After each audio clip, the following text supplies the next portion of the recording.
Vendredi 24 février 2023, la cérémonie des Césars récompensait acteurs, réalisateurs et longs métrages.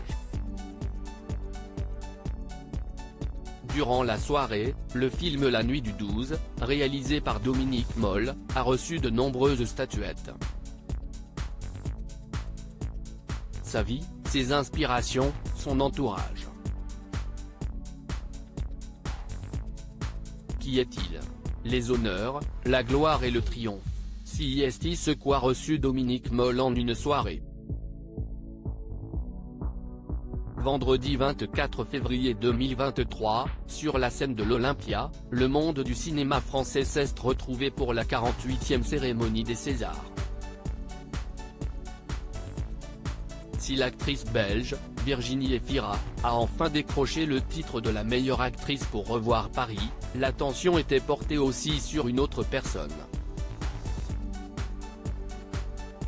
Il s'agit de Dominique Moll, réalisateur de La Nuit du 12, le long métrage qui a reçu le plus de récompenses durant la soirée. 6 au total, dont celle du meilleur réalisateur. Peu connu, Dominique Moll est un amoureux de l'étrangeté et ses films scènes ressentent.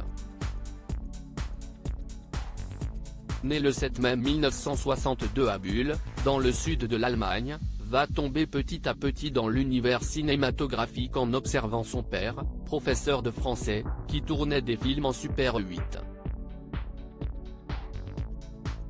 Hitchcock, une puissante inspiration petit, il regarde Chaplin ou encore Buster Keaton. Mais CIST un autre réalisateur qui va lui donner l'envie soudaine de réaliser des films. Avec la première version des Oiseaux d'Hitchcock, CIST un choc, confiait-il à France Culture. Le fait qu'il n'y ait ni résolution ni explication sur l'attaque des oiseaux, c'était très gonflé pour un film en 1961. Soulignait-il. Le cinéma devient encore plus concret lorsque Dominique Moll visionne une interview du réalisateur, le cinéma devient une activité concrète et pratique, le travail sur le son, les gros plans. Toutes ces choses qui vont servir la narration, l'identification des personnages, si CIST ça m'intéresse beaucoup et je me dis que je peux y arriver. CIST précisément ce qu'il va faire. Durant ses études, il rencontre Gilles Marchand, son acolyte et scénariste de toujours.